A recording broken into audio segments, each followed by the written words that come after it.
Hello everyone, how are you? Welcome to new blog, and today we are going to talk about the heartbreaking situation in Gaza and Palestine.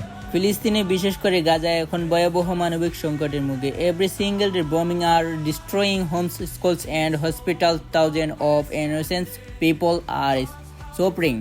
Reports state that thousands of people have lost their lives, including many children. খাবার, পানি, বিদ্যুৎ সবকিছু তীব্র সংকট চলছে। Gaza's hospitals are closing and people are not even getting proper medical treatment. Friends, can we just stay silent and ignore this crisis? It is our responsibility to raise awareness, speak up for justice and help those in need.